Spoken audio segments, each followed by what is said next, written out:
And I said, if you think you're going to go to some grand crusade and there's going to be buckets of glory and, so forth, you are sadly mistaken. If we go into a war zone and we see action, I want you to look to your left and I want you to look to your right, because there is a high probability that some of these people will not be here in a year when it's over.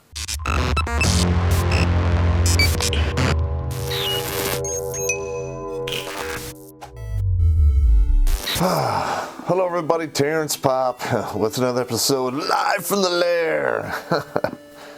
And we're starting to get into the early 2000s here. In fact, I believe we're at 2003. I already talked about, what happened during the whole 9/11 thing. That video was done, I think it was last, 5 or 6 months back. And I explained, how everyone in my platoon had called me, and it was just fucking insane. And, sitting there watching the whole thing take place on the television and not being in the game was just fucking, it's crazy. Being men of action, when shit goes down, you're chomping at the bit, ready to get a piece of somebody's ass. I mean, that's just the way it is.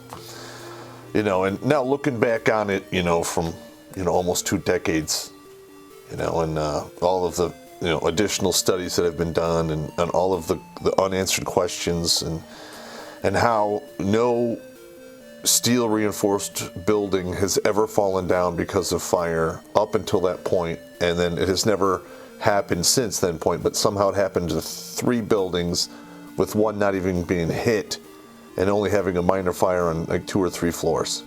So, okay, now I've talked about that. We're going to move on. We had the AT in 2001, AT 2002. One of those was Yakima, and the other one, I think we just got at Grayling, Michigan. And I recall in 2003, at the end of the AT, we had the Northeast, or the East Coast power outage. It was on August 14th. Hang on.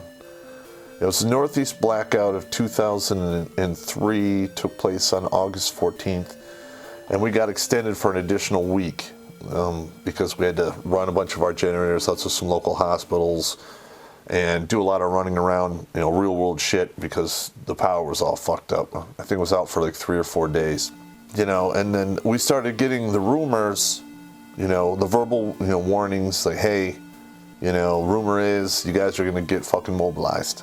I knew exactly what that meant, and a lot of guys, that had not ever deployed, they thought it was going to be some kind of, I don't know, like some kind of grand adventure. It's not like that at all.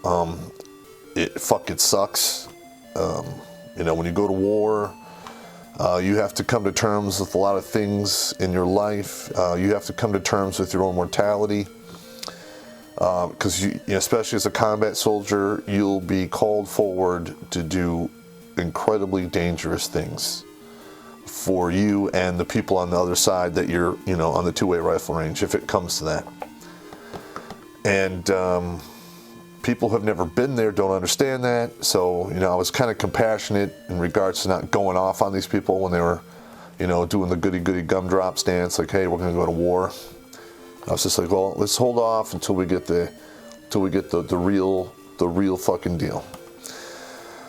So, we had another drill in September, and then we had the one in October, and we were up at Grayling for that mission, and that was just a standard LRS mission where you walk diagonally across the entire fucking map and do your radio checks and do your your comms and what other tasks you had to do. Basically, those missions are just to keep you sharp, keep you able to move through the woods, carry a rucksack, use the radio, land navigate, and do your shit and keep you up on your leadership skills. So we came back Sunday night to the Grayling, and we were going to leave first thing Monday morning because they kept us up there because we received the official nod that the 425 is getting called up to the first string. You know, it's going for the big show. And I remember there's a bar that they have on post, the NCO Club. I don't know if it's still there or not, but you know, we're all in there, and they open up the envelope, you know, that says we're getting deployed, and they read the order, and everyone's like, yay! I had reached a saturation point, you know. So after they got done doing their thing, I stood up and I said, all right, you know, and I have a very, you know, command-directed voice, and I'm like, all right. This is what's going to happen. And I said, if you think you're going to go to some grand crusade and there's going to be buckets of glory and, you know, so forth, you are sadly mistaken. You are airborne paratroopers. You are infantry soldiers. If we go into a war zone and we see action, I want you to look to your left and I want you to look to your right, because there is a high probability that some of these people will not be here in a year when it's over. And like literally, everybody's mood was like a 9, you know, 9.5. Woo! I took it right down to like a 4. Ooh, because I wanted them to know the reality of the situation. Okay, I've never been, you know, I don't lie, cheat, or steal for personal gain. I try to speak the truth. You know, even if it leads to my death, I mean, it's just the way it is. And I'm not going to pity pat their feelings. I told them the fucking deal. And I'd given a bigger speech off the cuff, and I wish I'd written it down, because some of the guys who were there said it was a monumental, you know, soul fucking shaking speech. And, you know, we packed up our shit the next morning. We rolled back down to Michigan. We were released by like noon. And typically we're done by Sunday. They kept us an extra day. And what are you going to do? And, you know, I had to go home and I'd tell my now ex-wife, you know, hey, I'm going to fucking Iraq, you know. And she was mad at me because back right after, you know, 9/11 happened, you know, I had told her, like, hey, you know, I really want to do 3 wars before I'm done in the military. And she's like, oh, don't be ridiculous. You're in the National Guard. They're never going to deploy you. And I said, well, you know, World War II, they called pretty much every National Guard up, and same thing in the Korean War. So, you know, and I knew that the Army was, you know, very small. You know, it's in fact, it's too small for, you know, being the police force of the world. And I knew it was just a matter of time before, you know, people got tired and they needed to bring in the National Guard. Plus, you get like when you go to war, and if you step into the eye of oblivion and you are so cursed or blessed as to return from there, you bring part of it with you, all right? And most of the time, that little bit of oblivion that comes back with you, I call it soul cancer, because if you don't know how to harness it correctly, or you don't know how to contain it, it will kill you. All right, I wrote about it in my book, The Warrior's Way and Soldier's Soul. I explained the whole thing. I just knew it. I could feel it in my bones. I remember it was after August, but it was like the end of August, beginning of September, before we got the actual official, you know, hey, we're going to get deployed.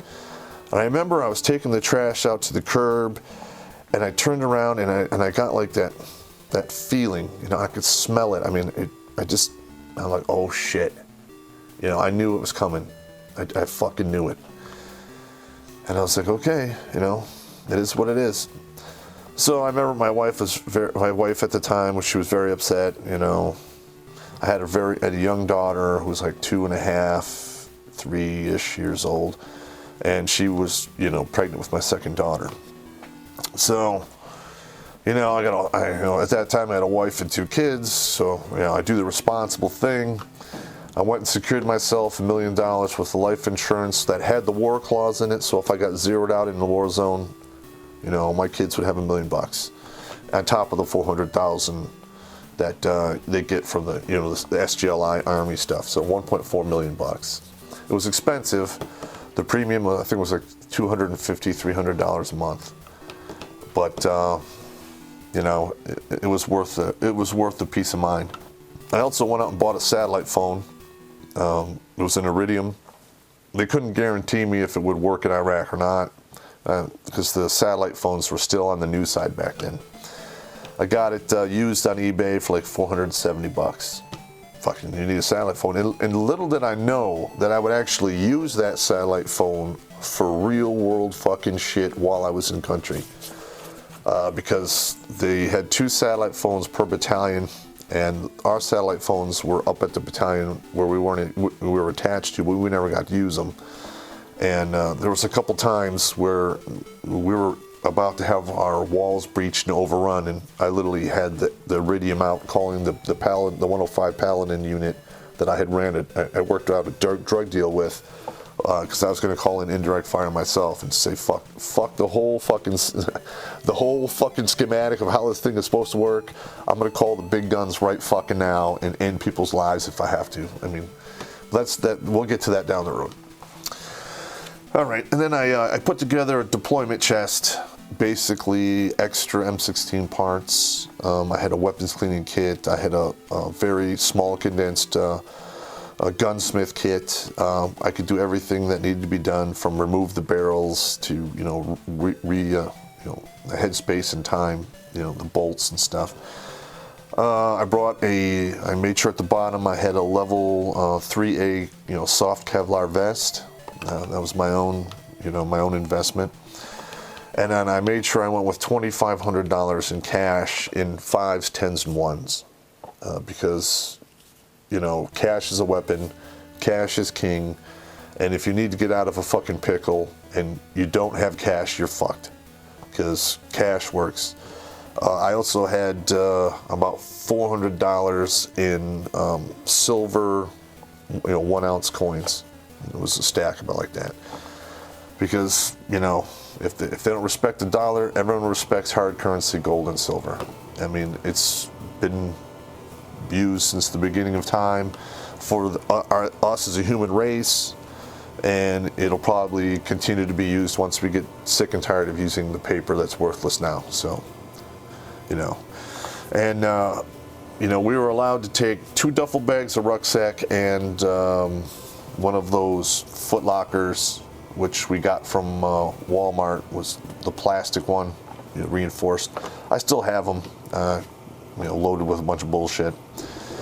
And I think we loaded up and we left for the Mob site, I want to say the beginning of November. And that was at Fort Bliss, Texas. And I can't really fucking tell you how fucked up that whole thing was. It was beyond fucked up. All right, I'm going to do a whole episode on that where I talk about the Mob site at Fort Bliss. And then I'm going to read to you my unofficial after-action report that I had sent to Rumsfeld's desk after we left Fort Bliss, about how fucked up our Mob was, how poorly we were treated, and how disrespectful we were treated by the Mob site and by our receiving active duty unit, the 202 MI battalion. All right, so I mean, let's put it this way: I shut a business down. I was making, after all expenses and everything, between $70,000 and $130,000 a year. All right, and I was paying to employees. All that other horse shit. I ran basically my own mortgage broker, outfit, and I did mainly VA loans, it was FHA and very little conforming. But I had the whole thing set up. I had to shut the whole fucking thing down, lay 2 people off, close all my tie all my loose ends. I didn't want to leave anybody out there flapping. It's irresponsible. It's not the right thing to do. My wife was pissed off. My daughter was just lividly upset that I was leaving. And I mean, what are you gonna do? I mean, it's war. I mean, it's the way it works. Men go to fight war. I mean, now they're sending women. But the women I saw in the Army when I was out there fighting war, if they were to be moved up the front line, in all honesty, those women would be thrown down the stairs. Because I'm not going to march people into harm's way that I know can't do the job. So if I ever get activated again and sent to war and they send me with women, they better impress the hell out of me, or some women are getting thrown down some fucking stairs. Sorry. You know, you could court-martial me, sue me later, whatever the fuck you want, I don't care. But, you know, that's the right thing that needs to be done. It's just my opinion. I'm old school like that, but hey, what are you going to do? All right. And this is actually kind of funny. Shit. They load us up on I think it was a C5. No, that was a C141, C130, and we railheaded all of our vehicles. You know, they're going down to Fort Bliss by train, and you know, we took all of our shitty ass radios. Because the radios we had were so old that we could talk to the 1970s Army, but the current Army, we didn't stand a chance in fucking hell of making comms with them, because we didn't have any of the new shit. All of the money that was sent to Michigan to keep their combat units up to par with the regular Army was spent on other shit. I don't know what the fuck they did with it. I filed an IG complaint in regards to where the money went, but I never found out what happened. But it was absolutely shameful. Okay, we went forward with 21 or 23, it was 21 M60 machine guns, when the regular Army had already went over to the 240s. We still had M60s. And later on, you know, and we knew they were fucked up, because, you know, I would do. I'm a Special Forces weapons sergeant. And I inspected them, and there springs out of tolerance. There were detents that wouldn't work or would fall out. There was cracks in the barrel, and they were unserviceable.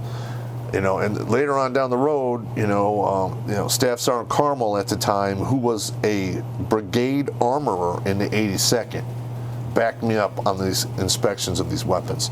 And I will cover that in the after-action review too, because it is fucking horrible. And wow, and they take us down there to Fort Bliss. We get off. They give us we have the general give us the speech. Well, we're glad to help you. It's always the same fucking scripted bullshit. I mean, if you've been in the Army more than 10 years, you've heard the same general speech at least 3 times, like clockwork. Now, before we left, we did a full SRP, which covered all of the medical aspects and all of the SGLI and all the paperwork that needed to be done to make sure that we were squared away. It took 2 days. The Michigan did it in 2 days. We went down to Fort Bliss, and that same SRP took 3 fucking weeks. It should have taken 1, but they fucked it up twice, and we had to go back there to unfuck it. You know, I was like, holy shit. And then, you know, this is the mother of all fuck-ups. Somebody at the MOB site had misread our order, and we were actually supposed to be there, I believe it was 3 or 4 weeks prior to us arriving. That's a whole fucking month. That's a lot of training that could have been done that wasn't done because they fucked up our orders. All right. And I mean, I couldn't even believe that. And then, you know, when you're a combat unit, infantry, you go to certain bases where they mob combat units. We went to a combat service support base at Fort Bliss, and they mobilized mechanics, you know, clerk typists, JAG, you know, finance, you know, all of like the people who do all of the grunt work and paperwork behind the scenes of the actual frontline fighters, which we need those people, don't get me wrong, but they don't train them to the same standard that they do combat units, because there's a manual that the Army uses called the STRACT manual, and it actually talks about all of the tasks that have to be done before a unit can go forward to a combat zone. Okay, and the combat service support and combat service, they literally do 1/8 to 1/4 of the shit we were supposed to do as a frontline unit, and that's the training that they were giving us. I'll go into it in further detail when I get into it, but I'm going to tell you that whole fucking thing, the whole Mob site was utter fucking shameful bullshit. The only thing that actually went off well is they sent us home for Christmas. You know, we all got to come back for, I think, 4 or 5 days for the Christmas holiday, and then we flew back, you know, to Bliss. And I believe the Michigan National Guard, paid the ticket to fly the Michigan National Guard Air Guard down there to get us, bring us back, and then fly us back. So, I mean, that was squared away. You know, I mean, I'm not gonna, it's cool. I mean, and it was really weird, when you're spending that Christmas, like this could be your last Christmas on Earth. And everyone, there's that undertone of like, holy fuck, this guy might not ever come back. He's going to war. Holy shit, blah, blah, blah. And that was kind of hard to overcome. That was hard. And especially when you have to say goodbye to your baby daughter and she's all like, oh my God. I mean, I'm glad I have kids, but at that particular moment, it was very hard, and then you really don't know how hard it is until you have to do that. All right, we're going to pick up with some Mob site stories, and maybe I'll read you the after action report, and I will probably have it posted on redonkulous.com after the episode comes out, so you guys can print it and read it for yourself, because it was some of my best handiwork. A lot of people got pissed off. But anyway, that's me, gentlemen. You take it easy.